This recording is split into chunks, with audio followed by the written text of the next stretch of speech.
गौर करें तो पिछले एग्जाम्पल में, इस एग्जाम्पल में हमने देखा कि वाटर ने हाइड्रोजन को एक्सेप्ट किया था।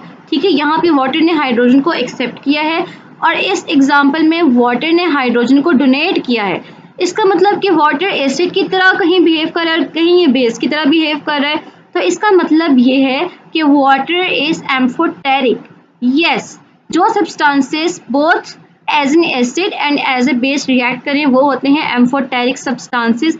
That is why water is also amphoteric in nature. क्योंकि अगर क्वेश्चन आपको इस तरह से भी आ सकता है कि prove that water is amphoteric, prove करें इस बात को, तो उसमें आप क्या करेंगे, पहले आप बताएंगे water behaves both as an acid as well as a base, it is amphoteric in nature. उसके बाद आपने ये वाली एग्जांपल देनी है और ये वाली एग्जांपल देनी है। इससे आपको अच्छे से क्लियर हो जाएगा कि वाटर कैसे as a base as an acid behave करता है, दोनों तरह से। ठीक है, इसके बाद हम चलते हैं नेक्स्ट क्वेश्चन पर, that is about acid rain और एसिड स्नो। क्या होती है एसिड रेन और एसिड स्नो? इसके बारे में हम फर्स्ट लेक्चर में भी पढ़ चुके हैं, लेकिन इसको एक दफा दोबारा देख लेते हैं। ये पूरा ब्लॉक इसका आंसर है। Fossil fuels contain small amount of sulfur and nitrogen. They produce sulfur dioxide and oxide of nitrogen when the fuel is burned. Fossil fuels जो होते हैं और इसके अलावा जितने भी इस तरह के कंपाउंड हैं जो कि सल्फर और नाइट्रोजन को प्रोड्यूस करें, चाहे पोल्यूटेंट्स हो या कोई और चीज़ उसको प्रोड्यूस कर रही हो, जब वो एटमॉस्फेरिक सल्फर और नाइट्रोजन के साथ मिलती हैं तो वो सल्फर डाइऑक्साइड या नाइट्रोजन डाइऑक्साइड इस तरह की चीज़ें बनाती हैं। ठीक है, या जब फ्यूल को बर्न किया जाता है तो भी ऑक्साइड्स प्रोड्यूस होते हैं। Large amount of these oxides are release from coal burning factories and power station. जब कोल को बर्न किया जाता है तो भी ये लार्ज अमाउंट में इनके ऑक्साइड्स प्रोड्यूस होते हैं। They react chemically with the water vapours in clouds. Clouds में मौजूद वाटर वेपर्स के साथ ये रिएक्ट करते हैं। And oxygen in the air forming acids. इसके अलावा हवा में मौजूद ऑक्सीजन के साथ रिएक्ट करके एसिड्स बना देते हैं। जैसे सल्फर डाइऑक्साइड ने रिएक्ट किया ऑक्सीजन के साथ, एटमॉस्फेरिक ऑक्सीजन के साथ, प्लस क्लाउड्स में वाटर वेपर के साथ, ये वाटर है तो इसने क्या बना दिया, सल्फ्यूरिक एसिड H2SO4 बना दिया। इसी तरह नाइट्रोजन डाइऑक्साइड ने जब ऑक्सीजन, एटमॉस्फेरिक ऑक्सीजन और वाटर के साथ रिएक्ट किया तो अमोनिया ये बना दिया, नाइट्रिक एसिड बना दिया। ठीक है, तो ये जब एसिड मिक्स हो जाते हैं, जाहिर है उन्होंने क्लाउड्स में मौजूद वाटर के साथ रिएक्ट किया है, वही वाटर जब ऑक्साइड से मिलके नीचे जाएगा तो वो रेन की फॉर्म में जाएगा और वो एसिड रेन या एसिड स्नो कहलाएगी। ठीक है, अब हम चलते हैं एग्जाम्पल 10.1 पर। It is very simple example. Example में आपने क्या करना है, डिस्टिंग्विश करना है। आपको दो रिएक्शंस गिवन है। ठीक है, अब आपको मेंशन कर दिया गया है कि आइडेंटिफाई लोरी ब्रोंस्टेड एसिड्स और बेसिस, कि अकॉर्डिंग टू हिज कॉन्सेप्ट आपने बताना है इन दोनों रिएक्शंस में एसिड क्या है और बेस क्या है। आपको रिएक्शन को देख के समझ आ जानी चाहिए कि इसमें से एसिड कौन सा है और बेस कौन सी है। फर्स्ट रिएक्शन को देखें, HCl is reacting with H2O।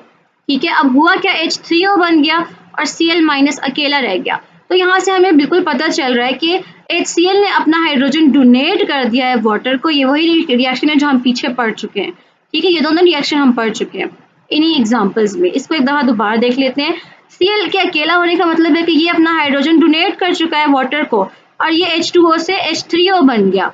ठीक है, तो इसका मतलब, और क्लोरीन अलग रह गया, इसका मतलब कि HCl इसमें एसिड है और H2O इसमें बेस है। इसी तरह से वाटर और अमोनिया का रिएक्शन हुआ तो NH4 और OH नजर आ रहा है हमें। NH4 का मतलब है कि वाटर ने अपना एक हाइड्रोजन इसको डोनेट कर दिया तो वाटर इसमें एसिड बन गया और NH3 से ये NH4 बन गया, मीन्स हाइड्रोजन को एक्सेप्ट कर रहा है तो ये बेस है। ठीक है, इसी चीज़ के आगे एक्सप्लेनेशन है, इसको एक दफ़ा रीड आउट कर लें। अब हम सॉल्व कर लेते हैं सेल्फ असेसमेंट 10.1। इसमें हमें 3 रिएक्शन गिवन है, इसको भी हमें देख के बताना है कि इनमें से एसिड कौन सा है और बेस कौन सी है। ठीक है, H2SO4 प्लस H2O। अब आप देखें कि हाइड्रोजन कहाँ से मिसिंग है, H2SO4 था ना, यहाँ पे HSO4 है, एक हाइड्रोजन कम है।